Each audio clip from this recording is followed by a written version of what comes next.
Hi, thanks for joining us. You're welcome to the second edition of Doing Business in Nigeria conference, a platform where business leaders share practical business realities and insight to overcome challenges that is peculiar to doing business in the Nigerian business environment. Some of these insights are also transferable to other markets, especially when there has been an experience common to most, like the recent global pandemic. Businesses are slowly recovering from this. Some have recovered and adapting better ways to ensure the highest form of efficiency while minimizing costs. We have also seen an increase in the number of talents working for multiple organizations and how businesses are adjusting to accept these new forms of engagement through the use of technology and more. So today, we have business leaders from various sectors who will be sharing practical decisions they've taken and insight on how businesses can maintain its relevance through a conscious resource utilization. My name is Linda Uneze, and I'm the convener of today's event. I will be showing you the journey of DBNC, what we have done leading up to now. Please stay with us.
Again, and you all already know me. My name is Linda Oneze, Thank you, GE, for acknowledging and supporting the DBNC event. We're very honored to have you as a sponsor. And moving on to the business for today, the first session which I'll be moderating, and the topic is business strategy and execution in an emerging market. We have a leader with us who will be giving the keynote presentation, and he's somebody who has actually transformed multiple organizations from inception to ongoing success. Instead of me to tell you more, I would like to show you. So just stay tuned as we play an introductory video of who our keynote speaker is.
Hi, Pio. Thank you for joining us. It's such an honor to have you here today. I mean, your introduction that says you've been married for over 27 years and you have 2 kids. I was wondering, can you adopt me as a third? Consider it done. Awesome. How are you today? I'm very well. Thank you very much for having me here. It's a privilege and an honor as well.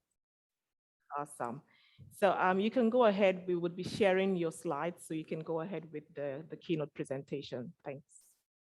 Thank you very much, Linda. So I'm normally, by the way, I'm normally only competent to speak about 3 things: Landmark, my family, and Arsenal. And you know, I've spoken a lot about Landmark and my family recently. So when I thought of what I was going to say, and I looked at the league table, I had to decide whether there was much to talk about Arsenal. But then for the Arsenal fans in the room, I think there's a lot to talk about, but more about that later. So thank you very much. As I said. Nice. Thank you. So as I said, it really is an honor and a privilege to speak here. There have been many illustrious speakers in the past, and I'm glad to follow them. And I'm also glad to sit alongside your distinguished panel. So that's very pleasing to be here. Thanks for inviting me. And I also want my logo and my name on that board behind you. Maybe next year we can have that.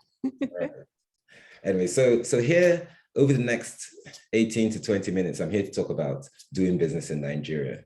And I don't intend to bore you at all with a lecture or on strategy or execution. I really want to use this opportunity to share some unique experiences and give you the context. I believe very strongly that the road to success, especially in Nigeria, right, is always under construction. So in that context, I would deliver my experience. So what do we do now? What do we know? We know that 3 in 4 businesses, basically 3 in 4 small businesses fail in the first 12 months. So what's the obvious advice? Most people will say, well, start a big business then, because the small businesses are failing and the big business wouldn't. Well, I have a 3-step program, and I say it starts with step 1, think of a big idea that solves the problems of the masses. Step 2, execute it in a way nobody else can. And step 3, find good people to work with, because life and business is about making ordinary people do extraordinary things. Next slide, please. Thank you. So what does it really take in a country like Nigeria and in an emerging market, in any emerging market? Well, I have a short story to tell. I mean, you see the picture in front of you, right? So in 1936, there was a gentleman called Matthew Robinson. He shattered the Olympic record. Unfortunately, he came second to a gentleman called Jesse Owens by 1/4 of a second. What happened to these 2 gentlemen over the years? Well, Jesse Owen went on to become a major star, and Matthew Robinson turned out to be a janitor. So what are we saying here? This is the problem that faces us in Nigeria. The difference between mediocrity and greatness is a very fine line, right? And this really succinctly captures the challenge of doing business in Nigeria. We must all have an Olympic mindset. And what does that actually mean? It means take personal responsibility to reach your highest potential, right? Defy defeat, challenge the boundaries of pain. Success without excuses. You know, they say excuses are for people who don't want it enough, right? So, you know, I suppose my advice would be do whatever it is you do it so well and so uniquely that people can't resist telling us about you, because your story will be told by the time you get into the room. Next slide, please. So one of the most valuable things I learned in business school were these 4 stages of life, as they say, right? And they're called the 4 S's: survival, security, success, and significance. And they follow each other. To do business in Nigeria, you need to decide what stage you're in. And different people at different stages. You can start at the bottom, you can start at the top. But remember, everything that starts at the top just does come down, right? So the first stage of survival is, you know, bread and butter issues. Do you have bread and butter issues? Are you just worried about eating your next meal or sleeping or where you're going to sleep tonight? The second stage of security is a stage of, you know, well, you have security. So you have a job, you probably have a roof over your head, right? The third stage is success, where you have the ability to buy luxury items, you know, watches, cars, go on holidays to places that you like to go to.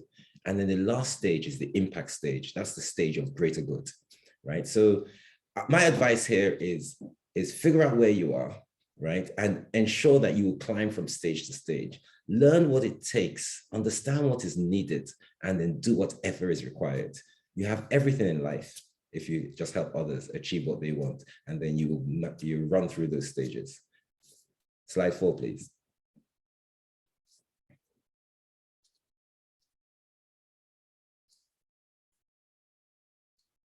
I think you skipped a few slides.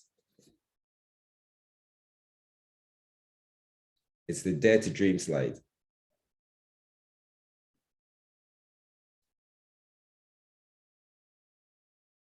There we are. So, so I'm sure everybody has had dreams, right? And sometimes these dreams become reality. So I'm going to share a few short experiences, basically, right? So in my 35 years of working experiences, I've had sort of 3 moments, if you like, that I would like to recount here. I've had many moments, but the 3 I'd like to recount here. So one is the landmark journey, right? The day we bought the 15 hectares of oceanfront land and began to curate our mixed-use plan. And we've tried to turn that mixed-use plan into a business, leisure, and lifestyle destination. For some of those of you who have been to Landmark, it started with a helicopter trip above Lagos to decide where is the best thing to do and what is the best thing to do. And I remember the day we decided to do this and the day we actually paid for it. It's a moment I remember. I tell this story because we're in the middle of that journey right now. At both ends of the journey, this next moment I'd like to recount will be the moment I sat on a flight. I was heading to New York from London, and I happened to sit next to the CEO of Nokia, or well, the former CEO of Nokia. So this was long before Nokia was bought by Microsoft, right? And on the flight, we had a long chat because Nokia was, as you can all remember, Nokia were world leaders, right? And they came to this business first, this whole mobile phone telephony business first, long before the Apples and the Googles and the Microsofts and stuff, right? And I asked him, I mean, what happened? I mean, how did you just lose market share and disappear? And, you know, he said, look, he did nothing wrong. Or he put it this way, he said, we did nothing wrong, but we still lost. And that memory stays with me for a long time. A little bit more about that later. The third story I'd like to tell is so some of you may have watched Lion's Den. In America, it's called Shark Tank. In the UK, it's called Dragon's Den. I was privileged to be part of the panel on the Nigeria version, which is called Lion's Den. Now, this is a platform where audacious entrepreneurs come to the battleground of business and pitch their ideas, right? The good, the bad, and the ugly. I mean, some of them are excellent. I mean, some of them are simply inspirational, right? And they're the beginning of their life's journeys, right? Now, these are a set of people who may not be able to write something worth reading, but I tell you something, they want to do something worth writing. So my message out here is dream big and try and upgrade that your conviction to reality. And somewhere along the line, if you think about it hard enough and you go through the pains, you would make it. Next slide, please.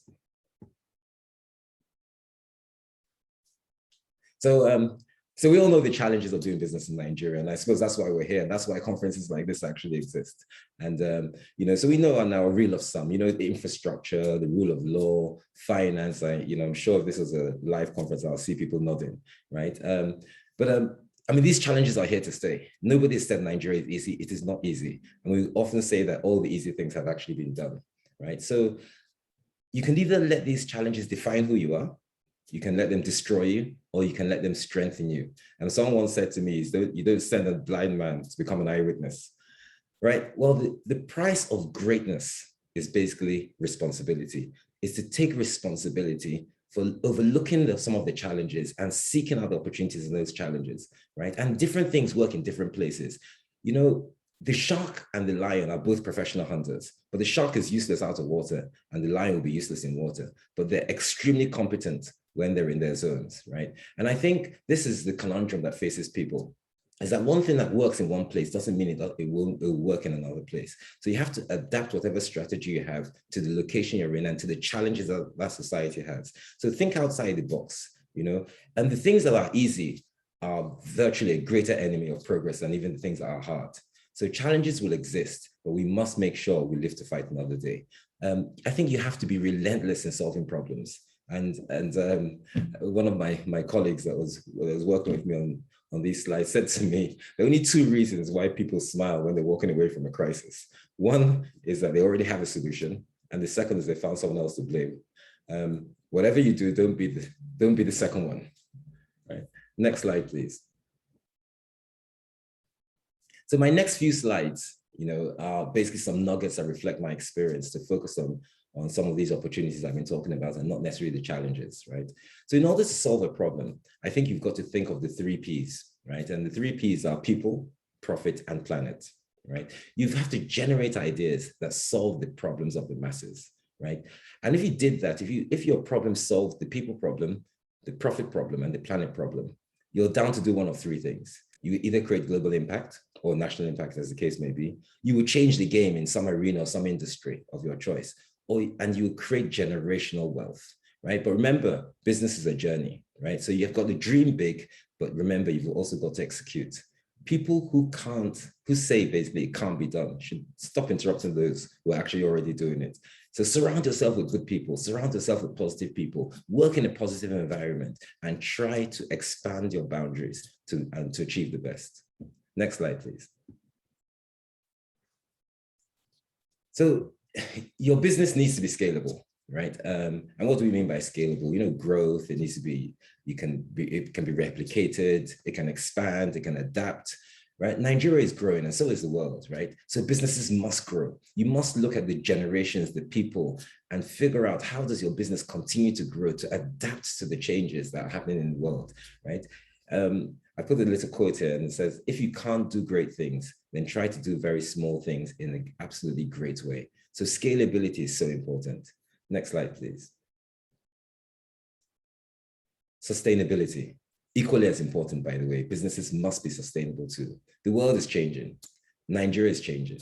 I must admit, I was one of those people who didn't think that much about all the conversations about the environment. I said, look, this is the developed world's problem, right? But as I got deeper and deeper into business, I realized how interconnected the world is. And the pandemic showed us that, by the way, right? So we need to adapt to new norms. We need to adapt to the new reality. We live in a world that needs to regenerate itself. So feel free to change your mind because you can, right? It's never been a crime to change your mind. If you can't change your mind, you can't change anything. So sustainability is something that if you're already a believer, then figure out how it works for you. And if you're not a believer, feel free to change your mind. Next slide, please. So bankability, everybody talks about money. Yeah? Well, businesses need to be bankable.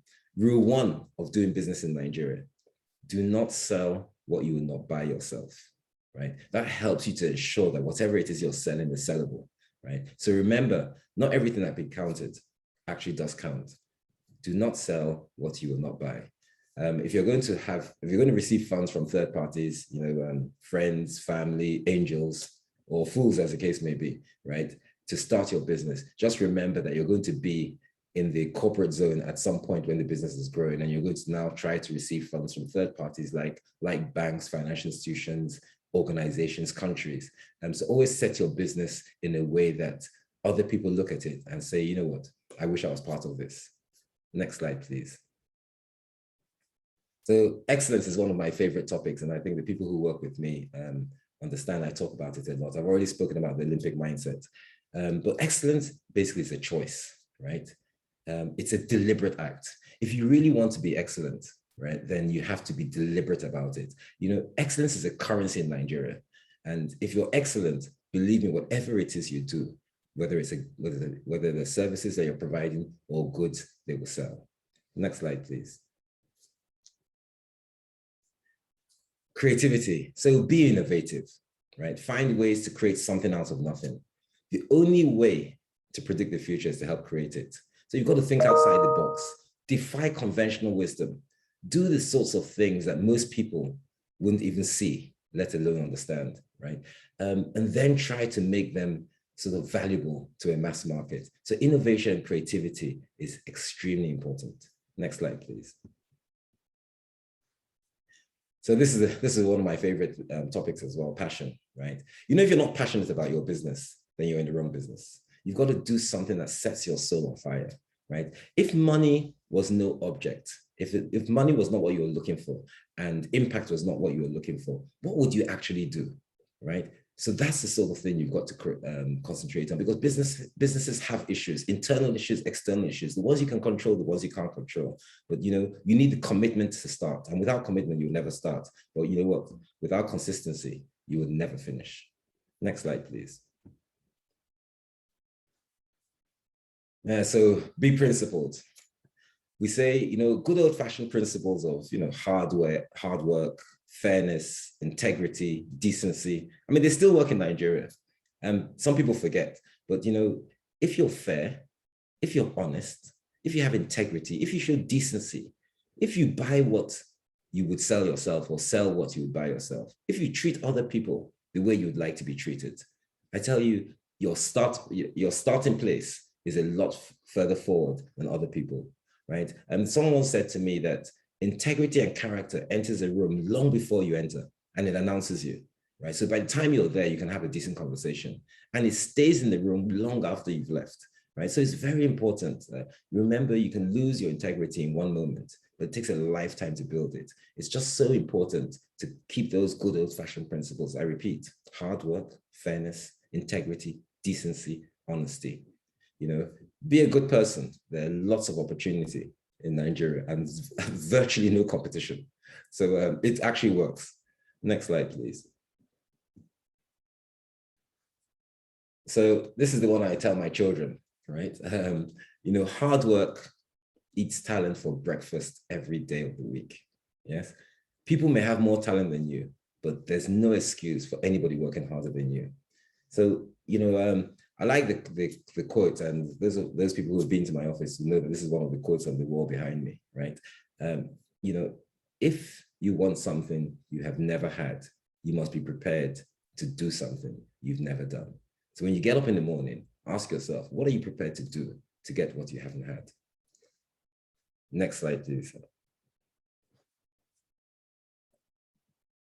Thank you. So in Nigeria, yes, we prevent officials from experiencing the very problems we elected them to solve.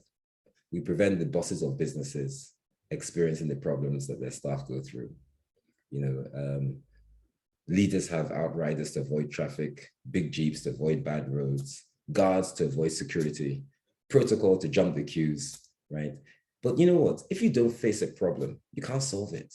And it's no surprise that in some sectors of our society, our leaders have failed. Because if they don't face the problems that they've been elected to solve, then they have no idea of how to solve them. So guys, let's focus on the challenges in Nigeria. Let's face them head on. Let's roll with the punches, and let's look for the opportunities within the problems, right? But remember, the opportunity of a lifetime can only be realized within the lifetime of that particular opportunity. So the time is now. The last thing I would like to say, don't miss the boat. Make sure you vote. Thank you very much.